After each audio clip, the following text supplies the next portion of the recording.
The Minister for Exmouth. Thank you, Mr. Speaker. The Retail Jobs Alliance are very clear in their warning that the government's changes to business rates will, and I quote, accelerate the decline of high streets, reducing footfall and creating a cycle of economic downturn. That letter was also signed by USDOR, a Labour-affiliated trade union.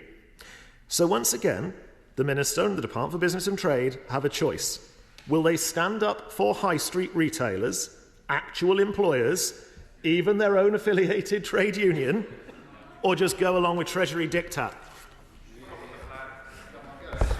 Once upon a time, the party opposite supported business rates reform to help the high street. Now the honourable gentleman seems to be shifting his party's policy. Time after time, indeed, his party promised they were going to reform business rates, and one of the reasons they lost the confidence of British business at the last election was because they didn't act to reform business rates.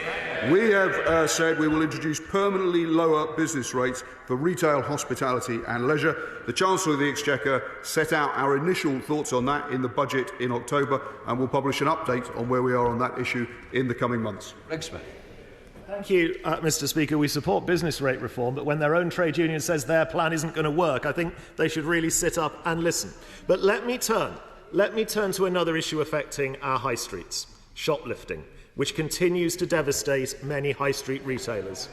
I see that in my own constituency in high streets in Princes Risborough, Wendover, Great Missenden. So how is the Minister actively engaging with the Home Office, police and crime commissioners and police forces to move shoplifting up the agenda across the board, just as my home force, Thames Valley, have done with their DISC scheme? And before he comes back with police numbers, there are more police numbers in Thames Valley than ever before, let alone since 2010.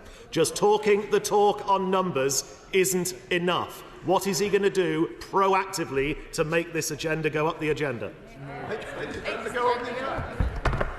Well, I think the honourable gentleman, in his own way, was congratulating the government on increasing police numbers in his constituency. And he's certainly right to do so. We have committed to an extra 3,000 police officers over the course of this financial year, and a total of an extra 13,000 by the end of this Parliament.